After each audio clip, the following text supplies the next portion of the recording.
नमस्कार, मी धनंजय सानप ॲग्रोवन शोमध्ये तुमचं स्वागत. शेतकरी कर्जमाफीसाठी 20,552 कोटी रुपयांची तरतूद. जिल्हा बँकांना शेकडो कोटींचा आधार, साखर कारखान्यांसाठी मदतीचा हात आणि वीज वितरण कंपन्यांसाठी 12,000 कोटी रुपयांचा निधी. मुख्यमंत्री देवेंद्र फडणवीस यांनी पावसाळी अधिवेशनाच्या पहिल्याच दिवशी तब्बल 97,706 कोटी रुपयांच्या विक्रमी पुरवणी मागण्या विधिमंडळात सादर केल्यात. या पुरवणी मागण्यांमध्ये नेमक्या कोणत्या विभागासाठी किती निधी देण्यात आलेला आहे, शेतकरी कर्जमाफीसाठी किती तरतूद करण्यात आलेली आहे आणि या वाढत्या खर्चाचा राज्याच्या वित्तीय तुटीवरती काय परिणाम होणार आहे, सगळं काही जाणून घेणार आहोत आजच्या द ॲग्रोवन शोमधून. त्यामुळे तुम्ही व्हिडिओ शेवटपर्यंत नक्की बघा. तर सरकारनं नुकत्याच जाहीर केलेल्या शेतकरी कर्जमुक्ती योजनेसाठी 20,552 कोटी रुपयांची तरतूद पावसाळी अधिवेशनाच्या पहिल्याच दिवशी म्हणजे आज म्हणजेच सोमवारी पुरवणी मागण्यांद्वारे करण्यात आलेली आहे. तसंच 2017 साली करण्यात आलेल्या छत्रपती शिवाजी महाराज कर्जमुक्ती योजनेसाठी 200 कोटी रुपयांची तरतूदही आजच्या या पुरवणी मागण्यांमध्ये करण्यात आलेली आहे. राज्याच्या अर्थव्यवस्थेतील वाढती वित्तीय तूट आणि कर्जाच्या भाराकडे दुर्लक्ष करत मुख्यमंत्री आणि अर्थमंत्री देवेंद्र फडणवीस यांनी सोमवारी 97,706 कोटी रुपयांच्या पुरवणी मागण्या सादर केल्यात. यामध्ये सहकार विभागाला झुकतं माप हे देण्यात आल्याचं दिसत आहे. राज्य सरकारनं या महिन्याच्या सुरुवातीला 36,585 कोटी रुपयांची पुण्यश्लोक अहिल्यादेवी होळकर शेतकरी कर्जमाफी योजना जाहीर केली. यापैकी 20,552 कोटी रुपयांची तरतूद पुरवणी मागण्यांमध्ये करण्यात आलेली आहे. या तरतुदीमुळे कर्जमुक्ती योजनेच्या प्रत्यक्ष अंमलबजावणीसाठी सुरुवात होणार आहे. मुख्यमंत्री देवेंद्र फडणवीस यांनी या योजनेत 56 लाख थकबाकीदार शेतकरी कर्जदारांना फायदा होईल असं विधिमंडळाच्या पावसाळी अधिवेशनाच्या पार्श्वभूमीवर घेण्यात आलेल्या पत्रकार परिषदेमध्ये स्पष्ट केलेलं होतं.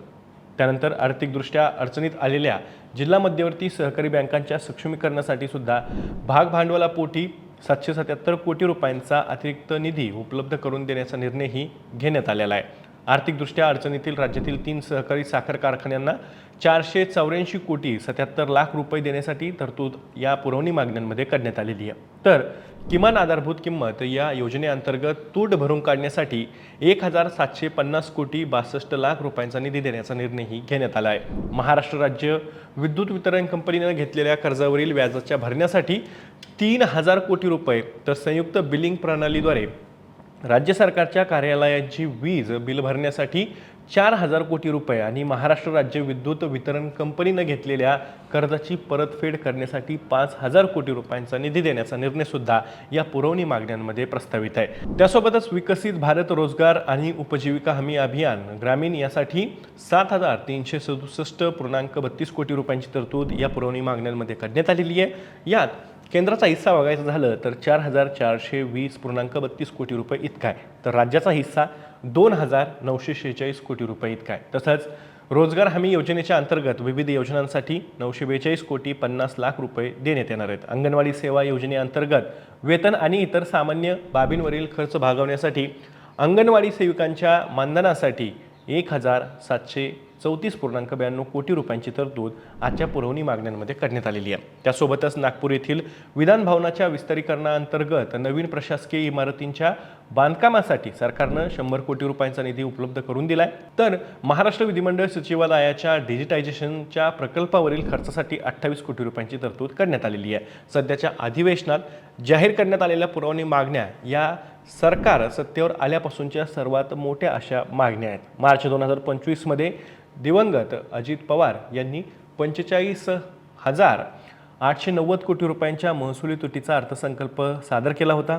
जून 2025 मध्ये सरकारनं 57,509 कोटी 71 लाख रुपयांच्या पुरवणी मागण्या सादर केल्या होत्या. त्यामुळे महसुली तूट 1 लाख कोटी रुपयांवरती गेली होती. डिसेंबर 2025 मधील हिवाळी अधिवेशनात 75,286 कोटी 37 लाख रुपयांच्या पुरवणी मागण्या मांडल्यानं महसूल तूट ही 2 लाख कोटी रुपयांवरती गेलेली आहे. एकीकडे 56 लाख शेतकऱ्यांना दिलासा देणाऱ्या कर्जमाफी योजनेसाठी मोठी तरतूद करण्यात आलेली आहे, तर दुसरीकडे वीज वितरण कंपन्या, सहकारी बँका, साखर कारखाने, रोजगार हमी, अंगणवाडी आणि पायाभूत सुविधांसाठी हजारो कोटी रुपयांचा निधी या पुरवणी मागण्यांच्या माध्यमातून मागण्यात आलेला आहे. मात्र या सर्व खर्चामुळे राज्याची महसुली तूट आणखी वाढण्याची शक्यता व्यक्त केली जाते आहे. एकूणच काय तर 2024च्या विधानसभा निवडणुकांच्या पार्श्वभूमीवरती महायुती सरकारनं जी काही आश्वासनं दिलेली होती आणि ज्या योजना लोकप्रिय राबवलेल्या होत्या त्याचा फटका हा राज्याच्या तिजोरीवरती किंवा त्याचा भार हा पडल्याचं पाहायला मिळतंय आणि त्यामुळेच मोठ्या प्रमाणावरती पुरवणी मागण्यांच्या माध्यमातून हा निधी उभा करावा लागतोय किंवा त्या पुरवणी मागण्या या सादर कराव्या लागत आहेत. त्यामुळं या निधीचा प्रत्यक्ष लाभ हा नागरिक त्यासोबत शेतकरी ग्रामीण अर्थव्यवस्थेला कितपत मिळतो हे पाहणंसुद्धा आता महत्त्वाचं ठरणार आहे. या विषयावरती किंवा या पुरवणी मागण्यांबद्दल तुम्हाला काय वाटतंय कमेंटमध्ये नक्की सांगा. त्यासोबतच व्हिडिओ आवडला असेल तर लाईक आणि शेअर करायला विसरू नका. मी दररोज संध्याकाळी 6 वाजता ॲग्रोवनच्या यूट्यूब चॅनलवरती शेतकरी आणि शेताच्या महत्त्वाच्या बातम्या ज्या असतात विषय जे असतात ते घेऊन तुमच्यापर्यंत येत असतो. त्यामुळे तुम्ही अजूनही ॲग्रोवनच्या यूट्यूब चॅनलला सबस्क्राईब केलं नसेल तर लगेच सबस्क्राईब करा. आपण पुन्हा भेटणार आहोत. त्यामुळे तोवर तुम्ही तुमची आणि तुमच्या जवळच्या माणसांची काळजी घ्या.